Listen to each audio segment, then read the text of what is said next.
thought it would be worthwhile to say just a word of thanks to Charlie. There you are. Microphone.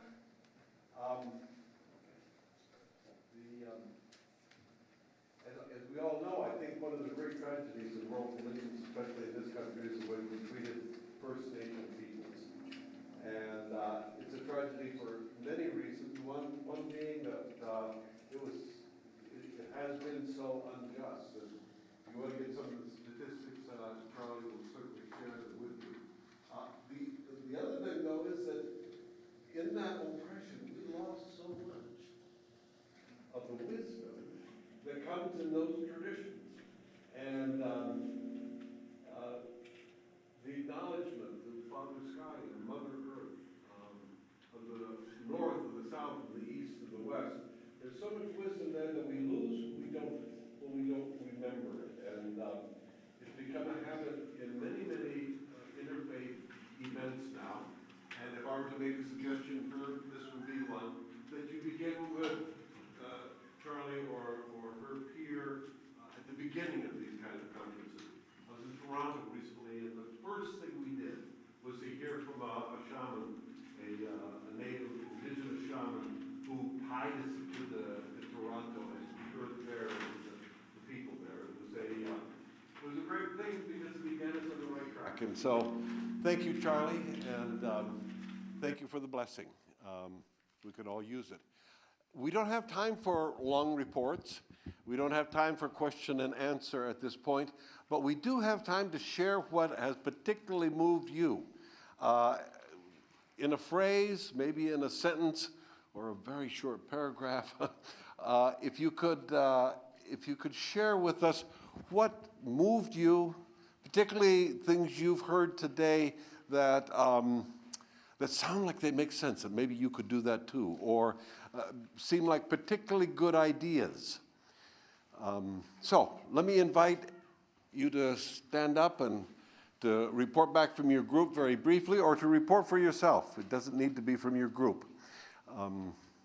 It's always hard to start out. So someone who's not so shy, share with us, would you?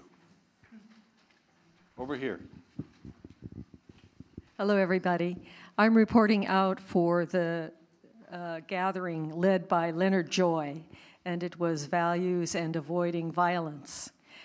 The discussion was about the 5 phases of the maturity, the growth of our value system, and how do we move from values of safety and security through family, institution, vocation, a new order, wisdom, and a world order, and most of all, toward equity. And certainly we talked about compassion and what the meaning of compassion is.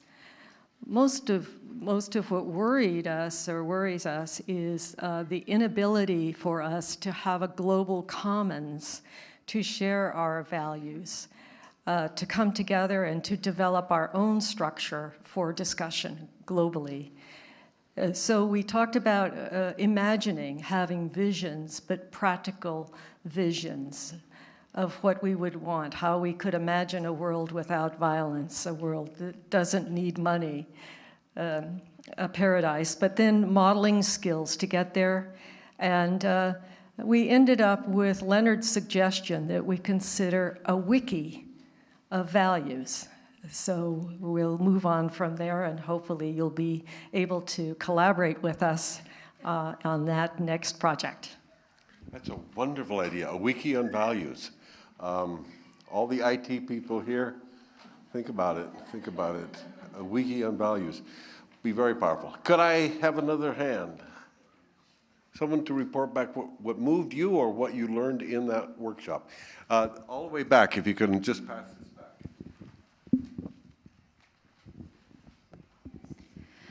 I was in the meditation and compassion group with Yogacharya O'Brien.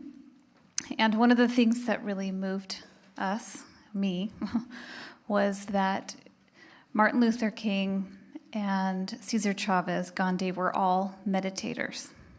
And our hope is that that part comes out as well. And also, meditation is not something that requires you to have a certain religious or spiritual background. It's something that all of us can do. Thank you. That came up in our circle too, and I don't know if there's a better idea in the room. Meditation changed how I work on peace, and someone else in our circle said the same thing. Very good suggestion. Who's next? Yes. Just a short one with no resolution, but somebody made the comment that maybe we should think about moving the UN out of New York City, maybe to Burning Man.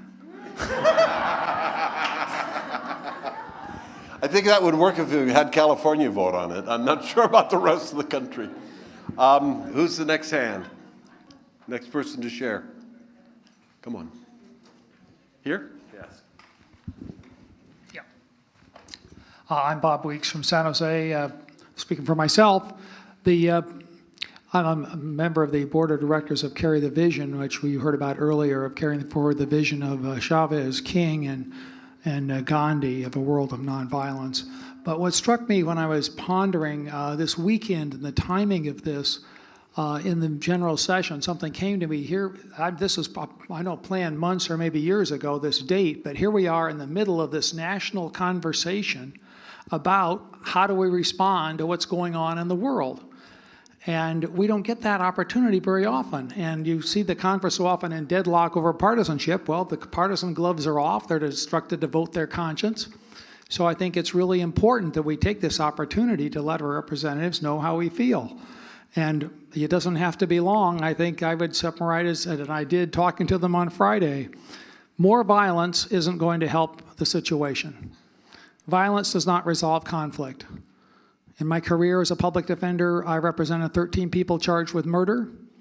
None of them is better off for having taken a life. The families killed each other, and my client's in prison. So we know we've run this before. How many times are we going to run this experiment before we figure out that doing the same thing over and over and expecting a different result is one definition of insanity? Thank you. An eye for an eye leaves everybody blind. Yes, back here. Want to pass that back? Hi, my name is Duguje. I was in the breakout session on racial healing. I was very touched when my companion shared that the basis of her racism is fear. Because I had a friend who used to tell me he's Mexican, that he used to say, oh, those people do not like him because they are afraid. But I never could understand what he meant until she actually said it herself, that she's afraid. Then she gave an example, but I really was touched by that people are not like being intentionally evil. They are afraid, So that was really touching. And then we got to share that the basis of the whole thing, racism, is scarcity. People think there isn't enough for everybody. There's enough for so much of us, so we have to get it before they get it, But indeed, spiritual traditions teach us that there's abundance and there's enough for everyone. We don't have to hurt one another, to kill one another. So that was touching for me. Thank you so much. Thank you. Yes, right here. I think it's perfect. I'm going to go after you. I was also in the racial healing session. The thing that continues to strike me, or touch me rather, nonviolent word of touch versus strike, is how much this is a dance between us as individuals and us as community. And so every time we're just totally unaware of our own racial wounding or our own cultural wounding, and we don't know what's driving us or what's stopping us, that doesn't help us be peace builders. And every time we don't share that and try to get everyone to come on board and be peace builders with us, and we just sit in our own stuff, that doesn't help us move forward. So going right after you, say your name again. Duguje. Duguje. I realize that how much of I'm driven by fear. And it is my passion to get past the fear that helps me be a peace builder. So the wounds are very, very powerful, But if we don't identify them, we don't know what's driving us. And so I'm very grateful to Matimo for helping us all sit together about that. Thank you. Yes, right here. I'm Roger Cotilla with Democratic World Federalists. I was in the UN group. I was impressed with how strongly people felt about a couple of things. One, the frustration of the United States government tending to act above the law, like the international law doesn't apply to them. And a theme of somehow getting the UN more involved to take the lead, like in Syria. And then another theme line that came out had to do with women's rights. I was not aware that the United States doesn't endorse the resolution on women's rights, among a number of other rights. So for me, the bottom line was a strong feeling among most of us, I think, to somehow find ways to make the United Nations more effective and get the United States more kind of as part of the global community. Thank you. Thank you. Over here. We're following up on that. I saw him. I think what I got out of this was that to the degree that we can be creative facilitators to empower people, with the intent and to help people to hear each other's stories when they're involved in any kind of conflict, everybody hearing each other's stories to the point where everybody can feel it. Our ability to creatively facilitate that, despite all the obstacles, is directly related to our ability to facilitate peace. Thank you. Thank you much. Who's the next one? Yes. So I was in the United Nations group headed by our expert Rita, and following up on what Roger said, yes, there's a lot of passion in the group, and we felt that we needed to take some kind of action. So it turns out that Rita Moran and her group, the United Nations Agency, had already written up a position paper, I guess is what you call it, and sent it off on September 4th. It's called the U.S. Intervention in Syria Advocacy Position for Potential Action. So we felt that we needed the Peace Forum, the group we were in, we would certainly like to support that.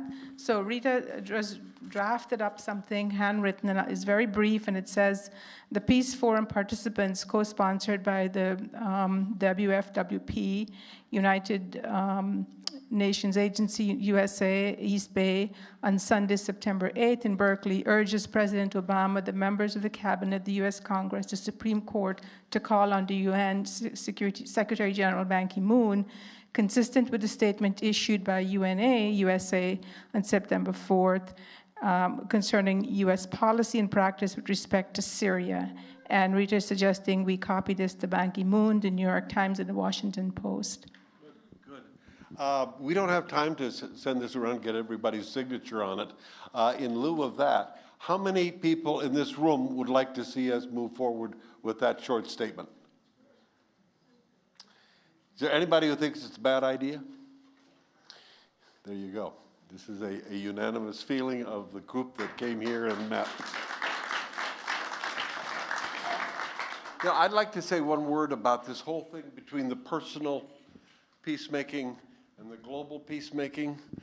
And what triggered it for me was someone said in our group, in a group I attended, that they were really disappointed at some of the imperfections of our heroes until he realized his own imperfection, and then it was all cool.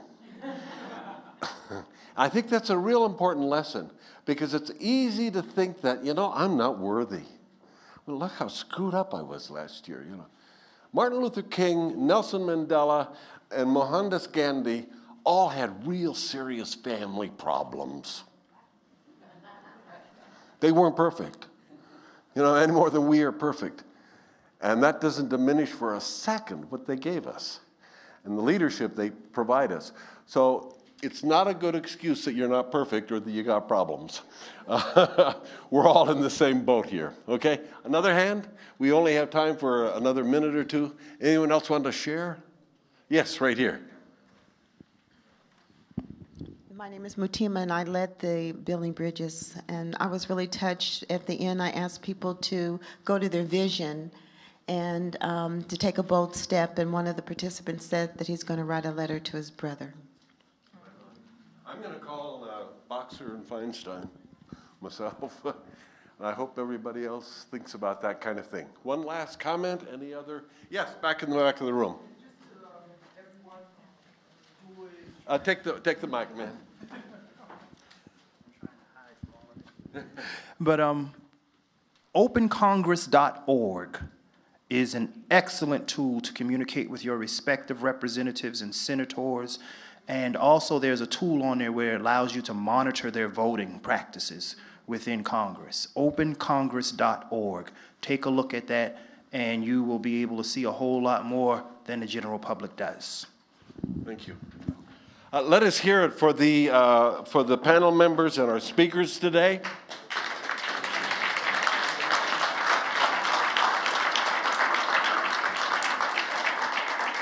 Is Tomiko here? Tomiko? There you are, yes. Without the team that Tomiko put together with Herb, we wouldn't be here today. So let's give it up for them. And, yes.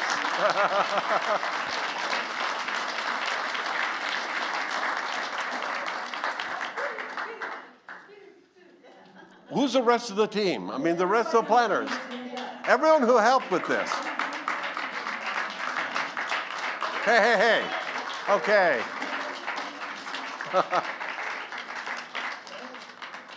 So, carry peace in your heart.